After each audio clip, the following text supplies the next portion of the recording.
আল্লাহ তাআলা বলে, বান্দা শোনো, মৃত্যুর যন্ত্রণা সত্য সত্যই আসবে, যেটার থেকে তুমি নিজেকে পলায়ন করছিলে, মরতে তুমি কখনোই চাচ্ছিলে না। কিন্তু এটা শুনে নাও, যে মৃত্যু তুমি কখনোই চাও না, সেই মৃত্যুর যন্ত্রণা তোমার আসবেই আসবে।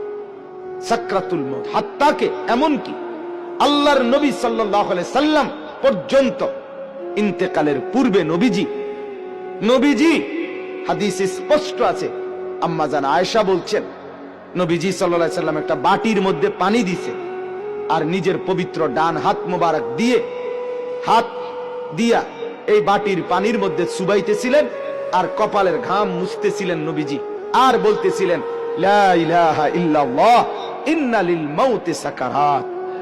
আল্লাহ, আপনি ছাড়া আর কোন ইলাহ নাই, আহা মৃত্যুর তো বড়ই যন্ত্রণা। নবীজি বলতেছিলেন, খুদ রাসূল বলতেছে, যার কষ্ট হওয়ার কোনো কারণ নাই, শুধু আল্লাহ তাআলা দেখাচ্ছিলেন, বন্ধু আপনার উম্মতের হালাত কেমন হয়।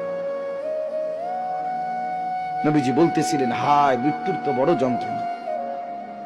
হযরত ফাতেমা রাদিয়াল্লাহু তাআলা আনহা, ওই হাদিসে আছে, ফাতেমা রাদিয়াল্লাহু তাআলা আনহা তখন কাঁদতেছিলেন, নবীজির মেয়ে, আর কাঁদতে কাঁদতে বলতেছিলেন, ওয়া কারাবাহ ইয়া আবাতা, আরবীয় আফসোসের বাক্য, হায় আমার আব্বা, না জানি আপনার কি কষ্ট হচ্ছে।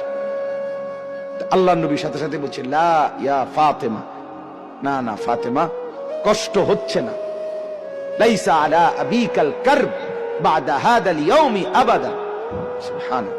বললেন নবী, ফাতেমা শোনো, আজকে তোমার বাবার জিন্দেগীর কষ্ট সমাপ্ত হচ্ছে, আজকের পরে আর তোমার বাবার কোনো কষ্ট থাকবে না।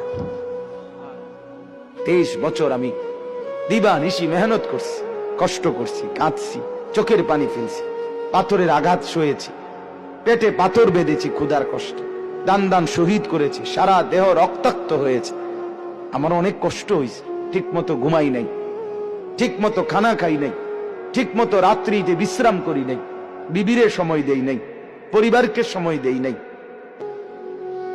কাউকে ঠিক মতো সময় দিতে পারি নাই, কিছুই করতে পারি নাই দুনিয়ায়, বিশ্রাম, সুখ, আনন্দ, উপভোগ, শুধু মেহনতই করে গেছি, দিয়েই গেছি দাওয়াত, বলেই গেছি দুয়ারে দুয়ারে, দাঁড়ে দাঁড়ে, বারবার বারবার বারবার বারবার।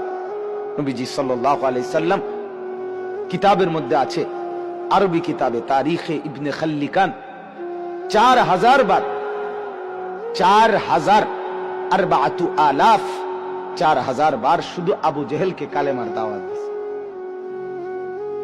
বুঝে ধরে মিয়া, রাসূল সাল্লাল্লাহু আলাইহি সাল্লামকে চিনলেন তো নাই, অনর্থক ভালোবাসার এক অভিনয় করছি, মুখে এক ফোঁটা দাড়ি নাই, এবারটা আশেক, সারা জীবন 60 বছর বয়স, এবারটা অনবিরি খায়, এবারটা নবীরে ভালোবাসে। আরে মিথ্যুক রে, কত বড় মিথ্যুক এটা।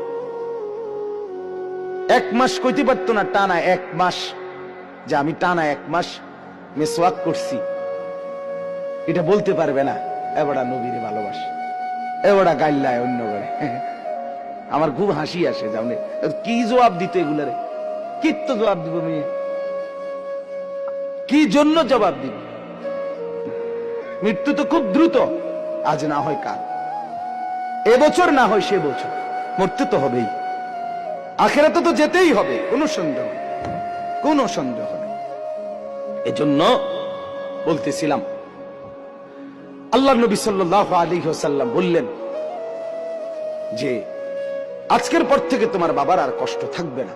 আমার বলার উদ্দেশ্য হলো সাকরাতুল মাউত, মৃত্যুর যন্ত্রণা, প্রত্যেককে মৃত্যুর পূর্ব মুহূর্তে মৃত্যুর যন্ত্রণা সইতে হয়, ভীষণ যন্ত্রণা, ভীষণ ভীষণ। কিন্তু ঈমানদার সেই যন্ত্রণার মধ্যেই মজা পায়, মৃত্যুর সেই যন্ত্রণার মধ্যেই আনন্দ পায়। ঝাল তো খুব হয়েছে, কিন্তু স্বাদও তো লাগতেছে, ঠিকই না বলেন? শীতকালীন তরকারি তো ঝাল হইছে, বাকি শীতের ঠান্ডার মধ্যে শীত ঝাল তরকারি খাইতে মজাও তো পাচ্ছে, ঠিক এরকম মৃত্যুর যন্ত্রণা হইতেছে ঠিক, কিন্তু এই যন্ত্রণা মনে যেন ছিঁড়ে ভিড়ে যাচ্ছে, কিন্তু ঈমানদারের দিল খুশি, কিছুক্ষণের মধ্যেই আমি আমার মাওলার জান্নাত দেখতে পাবো। এটা তখন তাকে সব কষ্ট ভুলায় দেয়, সব কষ্ট ভুলায়। এজন্য হাদিসে আছে নবীজির মৃত্যুর যন্ত্রণা তো হচ্ছে মৃত্যুর সময় আল্লাহর নবী জবানে কি বলতেছিলেন, আল্লাহুম্মা রাফিকাল আলা, আল্লাহ আমি পরম বন্ধু শ্রেষ্ঠ বন্ধু আপনি মাওলার সান্নিধ্যেই যেতে চাই। তার মানে যেন আল্লাহ তাআলা বুঝাইছেন বন্ধু মরবেনও না, আমাকে আর পাবেন কেন, মরতে তো হবেই, আসতে তো হবেই আমার কাছে। একটা মজার উদাহরণ শুনেন, আমরা কিতাবে পড়ছি ইব্রাহিম আলাইহিস সালাম, ওনাকে মালাকুল মউত আজরাইল ওনার জান কবজ করার জন্য আসছে।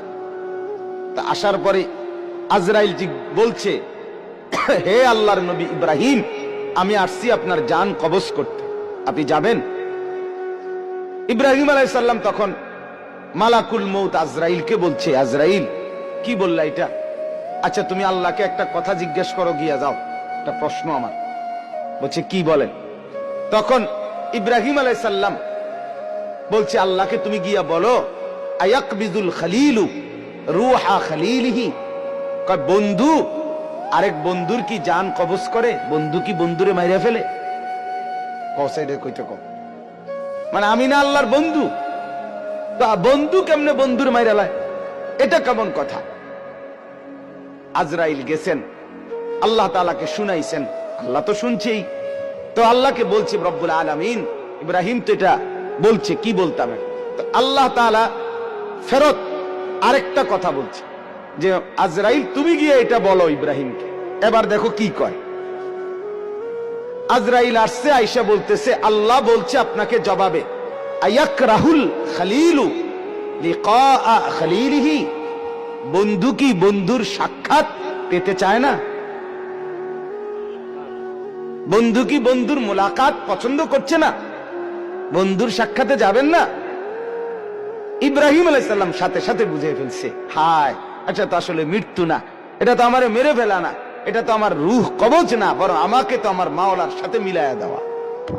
তখন সাথে সাথে উনি বলছে, ইকবিদ রূহি আল আন ইয়া মালাকাল মউত, হে আজরাইল মালাকুল মউত, এখন আমার রূহ কবজ করো, আমি বন্ধুর কাছেই যেতে চাই। তাহলে সাকরাতুল মউত, মৃত্যুর যন্ত্রণা সহজ হয়, লাঘব হয়, আসানি হয় যদি কোনো মৃত্যু পথযাত্রী মুমূর্ষ ব্যক্তির সামনে সূরা ইয়াসিন তেলাওয়াত